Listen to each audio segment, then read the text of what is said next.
Pemirsa, tentunya masih bersama dengan kami dalam Berita Lampung. Bagi Anda yang baru saja bergabung, kami akan menyajikan kembali berita utama pagi. Marah tak diberi uang untuk membeli minuman keras, 4 pemabuk di Lampung Tengah tega menganiaya saudaranya hingga babak belur.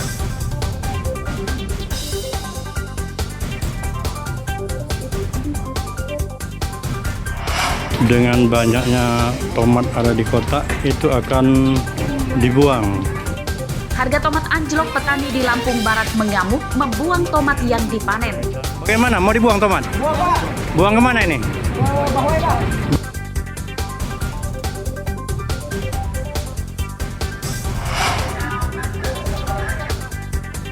Para calon haji di Bandar Lampung menolak rencana Kementerian Agama yang akan menaikkan ongkos naik haji.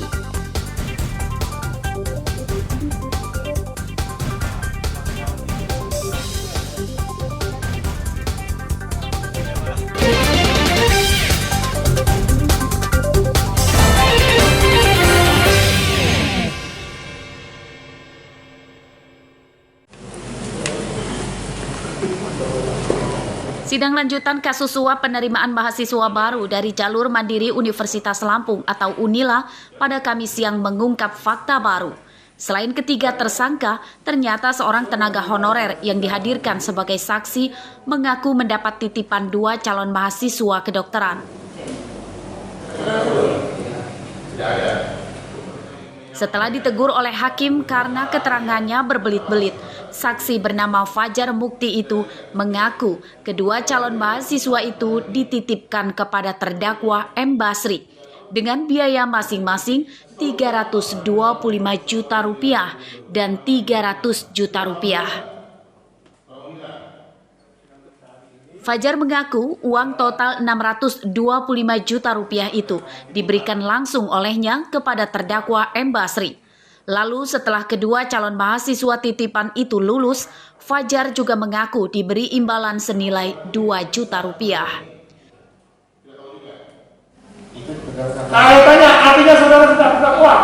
Iya. Sudah buka uang. Dari siapa? Dari Julius. Hah? Dari Untuk bidang tadi? Iya. Iya. Uang untuk apa? Itu untuk kata Pak Basri diserahkan. Untuk kasus mahasiswa baru itu? Iya. Atas nama siapa? Nama Mutiara Mutiara itu. Masuk di fakultas apa? dokter. Kedokteran. Yang menyampaikan Basri pada saudara? Iya. Iya, lanjut. Selain Fajar, jaksa KPK menghadirkan 6 saksi lain yang memberatkan para terdakwa. Kasus suap itu menyeret mantan Rektor UNILA Karomani, mantan Wakil Rektor 1 Bidang Akademik Heriandi, dan mantan Ketua Senat UNILA M. Basri. Arsadi Saputra melaporkan dari Bandar Lampung. Daripada yang sebenarnya. Daripada yang tidak sebenarnya. Oke, Bapak Ibu.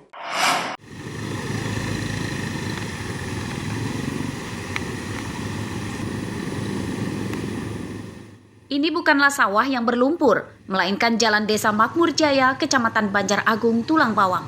Sepanjang jalan banyak lubang dan para pengendara harus ekstra hati-hati. Jika tidak, jalan rusak ini dapat mencelakakan pengendara. Mobil sedan ini diantaranya. Mobil berjalan sangat lambat supaya tidak rusak akibat terperosok di jalan yang berlubang dalam. Pengemudi kesulitan memilih jalan yang bisa dilewati sebab mobil rawan tersangkut jalan yang rusak. Jalan yang rusak sepanjang 5 km dan sudah terjadi sejak bertahun-tahun lalu. Meski rusak, setiap hari jalan ini ramai dilewati kendaraan karena merupakan penghubung Kabupaten Tulang Bawang dengan Tulang Bawang Barat.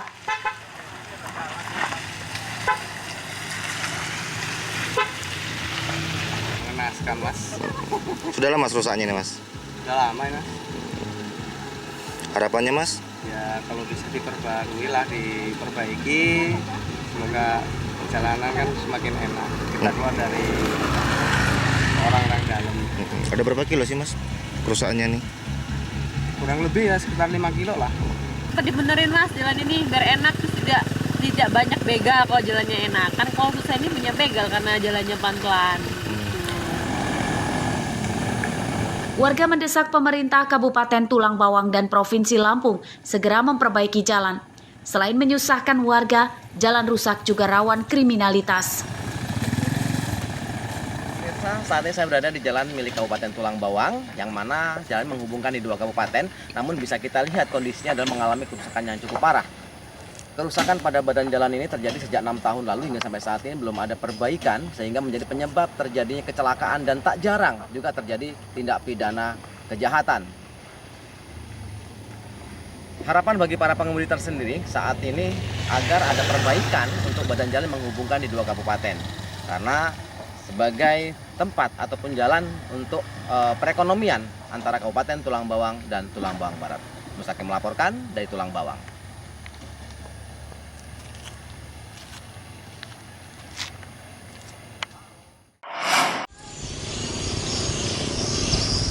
Proyek perbaikan Jalan Desa Tirta Makmur, Kecamatan Tulang Bawang Udik, Kabupaten Tulang Bawang Barat yang mangkrak dipermasalahkan oleh DPRD setempat.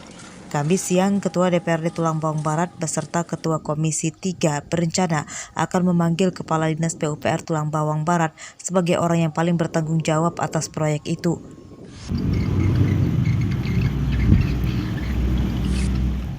Pemanggilan akan disampaikan secara resmi pada pekan depan. Kepala Dinas PUPR akan diminta menjelaskan bangkraknya proyek itu. Nah, nanti kami selaku Ketua DPRD, pimpinan nanti akan merekomendasi seperti apa. Karena yang seperti itu juga harus kita cek juga. Nggak serta-merta dari satu pihak. Nanti kemudian kita panggil juga PUPR seperti apa. Nah, ini ranahnya Komisi 3. Silakan. Dan alhamdulillah sampai berakhirnya tahun tidak dilaksanakan, tapi materialnya ditumpuk. Dan saya baca lagi di media ini, itu ada salah satu untuk pelatihan. Nah, pelatihan. Uji praktek. Nah, sedangkan saya ini kan orang Tirta Makmur. Rumah saya di Tirta Makmur itu, dan saya lihat juga nggak ada yang praktek. Nah, jadi saya minta nanti Pak Kadis PU-nya tolong jelaskan sejelas-jelasnya. Karena apa? Yang berbicara minta jalan itu diperbaiki itu saya langsung. Proyek perbaikan Jalan Desa Tirta Makmur, Kecamatan Tulang Bawang Udik mangkrak. Material batu telah ditumpuk di pinggir jalan sejak 4 bulan lalu, namun hingga kini tidak kunjung dipakai untuk memperbaiki jalan. Proyek yang didanai APBD 2022 lalu hingga kini tidak dikerjakan. Warga menuntut pemilik proyek yakni Dinas PUPR Tulang Bawang Barat, kontraktor berikut konsultan pengawasnya, bertanggung jawab atas penghamburan uang rakyat itu. Ardi Yohaba melaporkan dari Tulang Bawang Barat.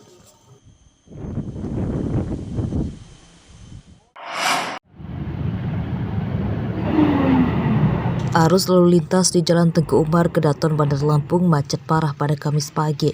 Penyebabnya truk mixer atau truk molen yang akan membongkar muatan semen beton terperosok di gorong-gorong yang ambles. Truk menutupi separuh badan jalan.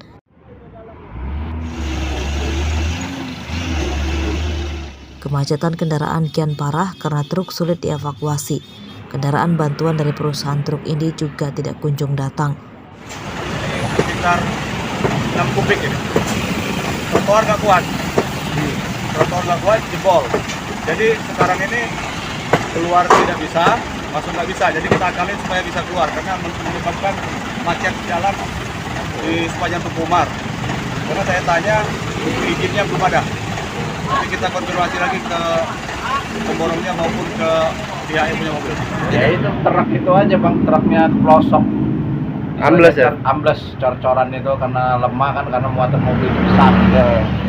Itu setahu kita itu akan dibangun apa sih Bang? Itu kayaknya itu dibangun mall kayak gitu. Mall? Macam Indomaret gitu. Oh, macam-macam ruko-ruko gitu ya? Swalayan lah. Swalayan kecil. Truk bisa dievakuasi sekitar 2 jam kemudian setelah didorong oleh beberapa orang dan polisi. Polisi mengimbau truk molen serta truk muatan berat lainnya agar menghindari melintas jalan utama dalam kota pada siang hari, terutama pada jam padat arus lalu lintas pagi dan sore. Tujuannya, jika ada hal yang tak diinginkan, tidak menyusahkan pengendara lain. Jeffrey Arifin melaporkan dari Bandar Lampung.